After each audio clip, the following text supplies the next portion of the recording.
Bonjour à tous et bienvenue dans cette nouvelle vidéo sur la chaîne Les Arts de Marie.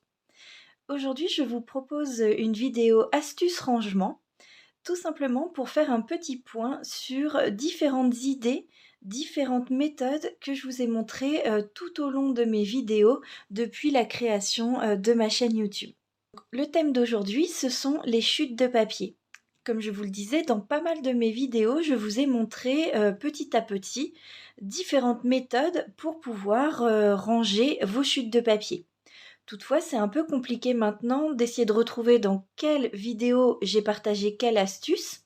Donc je me suis dit pourquoi pas faire une vidéo récap où je vous remontre toutes les astuces. Donc il y aura 7 astuces différentes dans cette vidéo. J'espère que cette vidéo pourra vous aider à organiser mieux votre espace de rangement et vous motiver à utiliser vos chutes de papier. On passe tout de suite à la première façon de ranger nos chutes de papier et c'est tout simplement d'utiliser des paniers. Donc là, c'est quand il me reste des petites chutes de différentes collections que je ne souhaite pas forcément garder donc dans un pack de collections préexistants. Donc là, ce sont les toutes petites tailles de papier, mais j'ai également des paniers plus grands pour les papiers un petit peu plus grands. Et je les sépare, donc vintage, papier classique d'hiver et Noël. Comme ça, j'ai directement de quoi faire par exemple une petite bande. Quand je suis en train de faire un mini-album, utiliser ça pour décorer une pochette, etc. Je vous avais montré dans la précédente vidéo, je garde aussi mes chutes de papier unies, donc dans un panier comme ceci. Donc là, il y a différentes couleurs, différentes tailles qui me permettent donc de faire des fonds, mater par exemple des petites images ou des sentiments. J'ai également un petit meuble à tiroir dans lequel je garde toutes les chutes beaucoup plus grandes qui viennent de papier A4 ou 30-30 dans les différentes couleurs que là je ne peux pas vous montrer directement en vidéo, mais qui est aussi très pratique, que j'ai juste à côté de moi, à côté du bureau, et où j'ai donc toutes mes grandes chutes blanc, craft, noir et couleur pour pouvoir les réutiliser avant de recouper des papiers neufs. La deuxième méthode de rangement, c'est d'utiliser des pochettes comme ceci, où vous avez une pochette qui ferme et derrière un emplacement comme ceci ouvert. Donc pour ces pochettes-là, ce que je fais, c'est que je place tout simplement dans la pochette derrière qui est ouverte mon bloc 30-30 ou ce qu'il me reste du bloc 30-30. Donc là par exemple, j'ai la première page de la collection et j'ai également toutes les très grandes chutes et les pages entières de cette collection qui sont derrière, et devant j'ai rangé toutes les chutes que j'ai de cette collection, sachant que là il y a énormément de chutes parce que j'avais acheté 2 packs de cette collection, donc là évidemment c'est très rempli, mais c'était pour vous montrer qu'on peut vraiment ranger beaucoup de chutes de papier et ça permet d'avoir le tout sécurisé dans la pochette qui ferme et sur l'étagère d'avoir quand même tout de suite accès aux grands papiers de la collection, voire ceux qui nous restent en quantité. Donc ça c'est une petite astuce que je n'avais pas encore montrée dans une vidéo, mais comme je sais que ces pochettes sont assez faciles à trouver, donc pour ceux qui sont en France et qui ont des actions, je me suis dit que c'était sympa de vous la montrer aussi en deuxième petite astuce de rangement. Donc on va en faire un ensemble, puisque j'ai un pack justement avec des chutes. Et ça me permet de vous montrer la deuxième façon dont j'utilisais les pochettes de chez Action. Vous savez, ils ont aussi des pochettes décorées comme ceci, mais uniques cette fois-ci. Il n'y a pas d'autres pochettes derrière. Alors au départ, c'est comme ça que je rangeais mes chutes. Malheureusement, dans le placard, souvent il y a d'autres papiers qui viennent se mettre, d'autres blocs entre le bloc et la pochette, donc je passe mon temps à les chercher. Et ensuite, comme c'est coloré, souvent je ne vois pas facilement ce qu'il y a dedans. Donc ce que je fais maintenant, c'est que je récupère les pochettes que j'avais utilisées donc de cette manière-là et je les échange avec le procédé que je viens de vous montrer. Donc je mets toutes les chutes dans la pochette devant. Donc l'avantage c'est que ça tient même quand il y a encore 30 cm en largeur. Et donc une fois que j'ai rangé devant mes chutes, je viens tout simplement glisser ce qui me reste de la collection dans la pochette derrière. Et je trouve que c'est beaucoup plus simple de les retrouver et de ne pas les mélanger une fois que c'est rangé dans le placard. Donc une autre idée de rangement possible pour vos chutes de papier. Donc là, c'est quand j'ai le papier, par exemple Stamperia, j'ai tendance à les mettre dans ces grandes pochettes que j'ai trouvées sur Temu et également chez Craftelier. J'en avais acheté dans les deux magasins. Et vous voyez, là, il ne me reste que des chutes. Je n'ai plus aucune grande page. Dans ces cas-là, je n'aime pas trop les mettre dans les pochettes que je viens de vous montrer de chez Action. Et je préfère que ce soit bien refermé. Par contre, pour les toutes petites chutes, ça part toujours vers le fond et ça a tendance à se mélanger. Donc ce que je fais dans ce cas-là, c'est que je prends donc tout mon pack et je viens trier. Vous avez peut-être dans votre stock des pochettes comme ceci, plastiques, dans lesquelles vous pouvez mettre vos cartes pour les ventes par exemple. En tout cas, moi je les utilise également pour ranger d'un côté les die cuts. Comme ça, tout ce que j'ai prédécoupé de la collection reste ensemble. Et dans celles que j'avais utilisées, parfois, donc il y a déjà un prix, je les réutilise donc pour mettre les chutes les plus petites.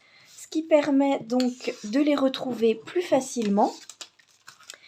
Et ensuite, tout le reste de la collection, quand il y a encore des grands papiers, ceux-là, je peux venir les mettre directement dans la grande pochette. Donc en général, j'essaye de les trier un peu. Vous voyez que là, il me reste encore pas mal de choses à découper. Une fois qu'elles seront découpées, je viendrai les rajouter dans cette petite pochette, ce qui permet d'avoir un kit également prêt à l'emploi. Au moment où je vais faire une création avec ce qu'il me reste de cette collection, j'aurai déjà toutes les petites découpes prêtes dans ma pochette.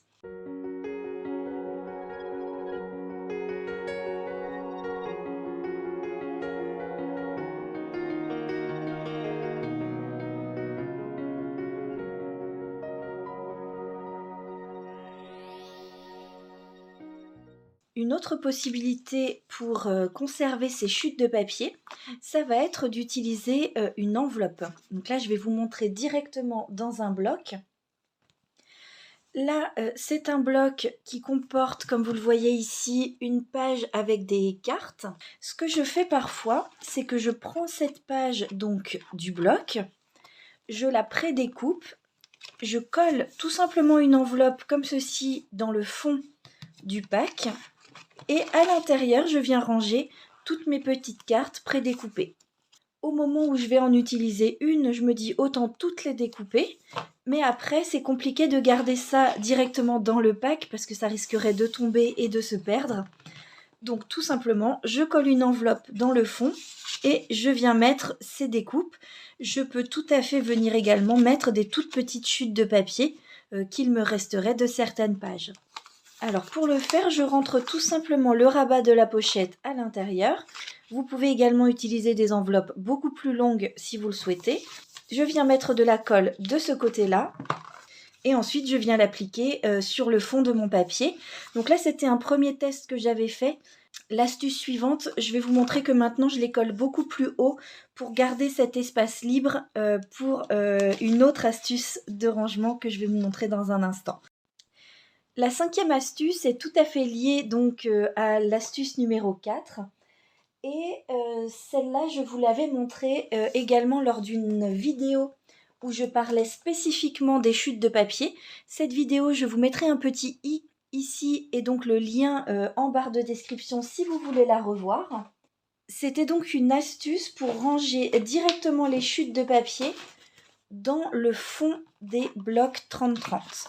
Dans un souci que vous ayez vraiment tout et y compris les tutos dans la même vidéo rangement de chute, je vais vous remontrer avec ce bloc de chez Action comment j'avais fait donc cette petite astuce de rangement de chute.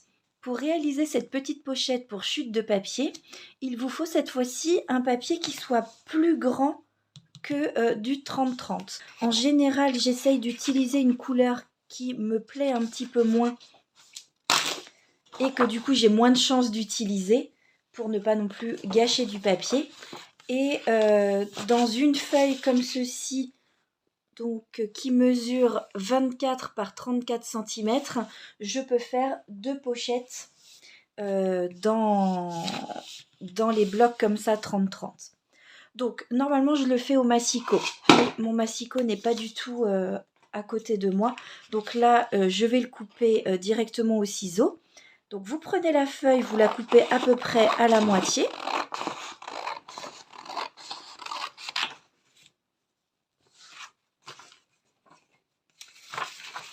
Et ensuite, on va tout simplement venir coller le fond ici au fond de notre bloc 30-30. Donc ici, on va venir replier le papier pour venir le coller à l'extérieur du bloc 30-30. Je vous précise bien à l'extérieur puisque c'est comme ça que vous allez garder toute la longueur pour pouvoir ranger vos papiers. Donc, je prépare mes plis de la pochette et ensuite, je viens donc mettre de la colle à l'intérieur des 2 rabats. Donc là, ce n'est pas du tout dans un souci d'esthétique que vous réalisez ça. Hein. C'est vraiment pour le côté pratique de garder ces chutes de papier avec son pack.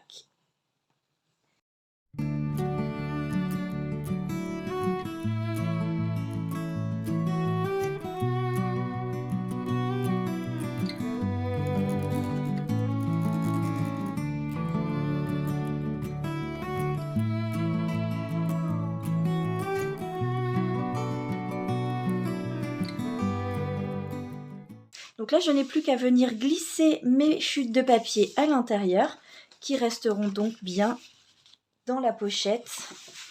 Avant que je découvre cette astuce donc sur une autre chaîne YouTube en Angleterre, c'est vrai que j'avais tendance à remettre les papiers à la première page et évidemment à chaque fois que c'était dans mon placard, ça retombait et c'était vraiment très ennuyeux. Donc là, je suis super contente de cette astuce.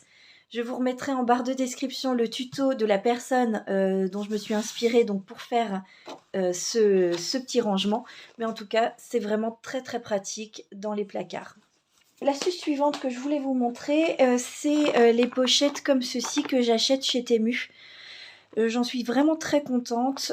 C'est arrivé une fois que je perde la petite attache, mais sur les dizaines et dizaines que j'utilise, honnêtement, voilà, pour le rapport qualité-prix, j'en suis très contente. Je vous mettrai en barre de description le code produit si jamais ça vous intéresse d'avoir ces pochettes.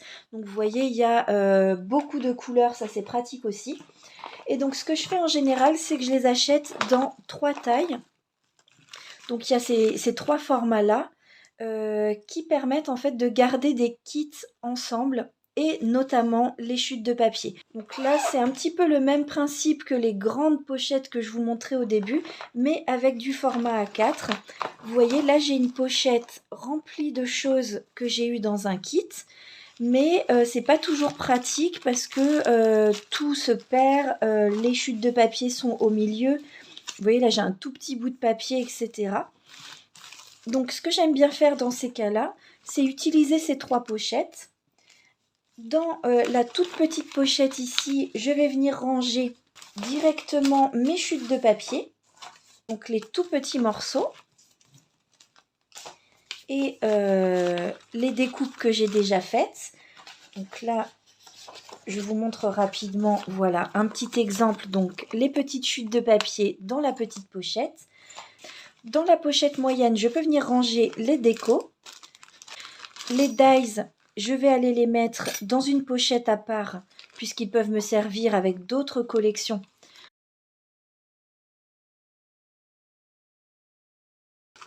je veux faire des petites étiquettes pour Pâques, je les garde avec les petits rubans. Donc là, je garde vraiment toutes les décos, tous les supports qui faisaient partie du kit. Et enfin, dans la grande pochette, je viens mettre tous les papiers qui me restent. Donc vous voyez, c'est un kit de Love from Lizzie.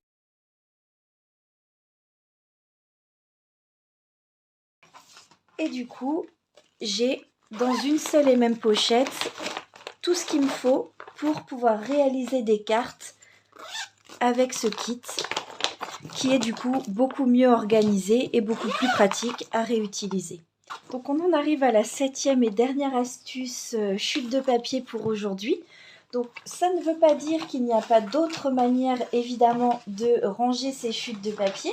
N'hésitez pas d'ailleurs à me laisser en commentaire vos propres astuces qui peuvent aussi vous donner des idées les uns aux autres sur comment ranger vos chutes de papier. Mais ce sont donc les 7 manières que moi j'utilise au quotidien pour ranger mes chutes. Donc la dernière, c'est ma petite pochette donc pour les papiers et les chutes de papier 15-15. Donc ça, c'est un tuto pareil que j'avais déjà fait. Je vous remettrai le petit i en haut. Toutefois, je voulais quand même, encore une fois, vous le remontrer dans cette vidéo pour que vous ayez vraiment toutes les astuces au même endroit. Et pour ce faire, je vais vous remontrer donc les dimensions. Donc pour la base, il faut découper un papier qui mesure 16 par 16 cm et venir faire des plis à 13,5 et 14,5. Pour la deuxième base, un papier de 13,5 par 16 et là vous ne pliez pas. Ensuite, il faut venir découper 2 fois un papier à 13,3 par 4 cm et à chaque fois vous venez faire un pli à 1,5 cm du bord. Et pour la pochette, vous pouvez couper un papier de 18 par 7 cm et faire un pli à 1 cm sur 3 côtés. Donc moi j'ai une pochette où j'ai déjà découpé plein de structures d'avance. Donc je voulais juste vous montrer comment assembler cette pochette. Tout simplement, vous venez coller vos 2 bases que je vous ai fait découper. Vous voyez ici, vous faites votre pli. Une fois que vous avez votre pli comme ça de fait, vous avez le début de votre construction. Vous prenez la deuxième base et vous venez la coller à l'intérieur de ce petit rabat. Je dis bien à l'intérieur puisque vous ne voulez pas qu'il y ait quoi que ce soit qui empêche votre papier de rentrer dedans. Si vous le collez à l'extérieur, votre papier va buter sans arrêt dans ce rabat. Donc vous le collez bien ici par-dessus à l'intérieur. Là, c'est ce que j'ai fait ici. Et vous avez donc cette forme. Pour la pochette, vous rabattez les 3 plis donc, pour fabriquer votre pochette et vous venez la coller ici sur le devant de votre structure. Ensuite, vous avez ici 2 petits ajouts pour venir fermer la pochette sur les 2 côtés. Un côté où j'ai laissé tout droit, un côté où j'ai un petit peu coupé les coins. Le tout droit va aller en bas pour que ça ferme bien votre pochette. Et là où j'ai coupé, c'est pour que ça ne se voit pas trop en hauteur. Donc là, tout simplement, vous venez mettre de la colle sur un des rabats.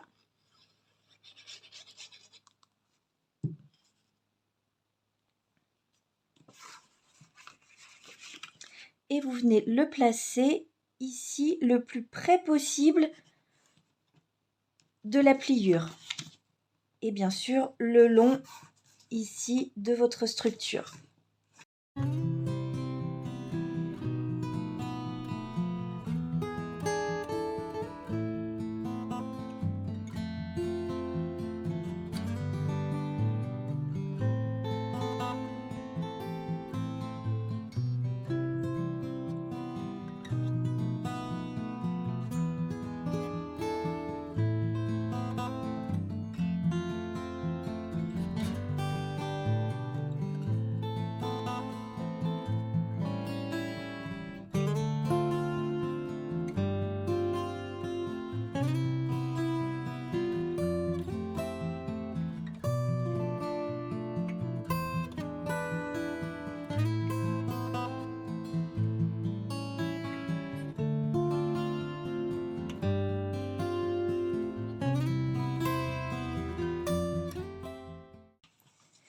fois que cette pochette est faite, après vous venez la décorer comme vous le souhaitez. Là, je vous remontre l'exemple qui est déjà fait. Donc vous voyez, j'ai décoré la pochette, j'ai décoré le fond et l'arrière. Vous pouvez utiliser des papiers de la collection, comme là j'ai fait. Vous pouvez aussi utiliser pour la déco le packaging si vous le souhaitez. Ou alors vous pouvez faire toutes vos pochettes avec des papiers que vous n'utilisez plus pour ne pas gâcher des feuilles de votre collection. Une fois que c'est décoré, vous avez donc votre pochette derrière pour mettre vos blocs et la pochette devant pour venir rajouter vos chutes de papier. Voilà donc une dernière idée pour pouvoir stocker vos chutes de papier et les garder avec vos collections, mais cette fois-ci pour les blocs 15-15. Je vous l'avais déjà dit la dernière fois, cette pochette m'a été inspirée par Mei Mei Made It, donc aux États-Unis. Elle ne l'avait pas fait de cette manière-là, donc si vous voulez voir sa méthode et pourquoi pas avoir une autre idée de pochette, je vous mettrai le lien vers sa vidéo également en barre de description. J'espère que cette vidéo récap vous aura été utile, que peut-être sur ces 7 astuces, vous pourrez en utiliser quelques-unes pour vous aider à organiser donc vos chutes de papier. Encore une fois, n'hésitez pas à laisser en commentaire vos propres idées parce que ça peut inspirer quelqu'un d'autre et me redonner aussi à moi encore d'autres idées, astuces de rangement. Je vous souhaite une très belle fin de soirée, un bon début de week-end et je vous retrouve dimanche pour la prochaine vidéo.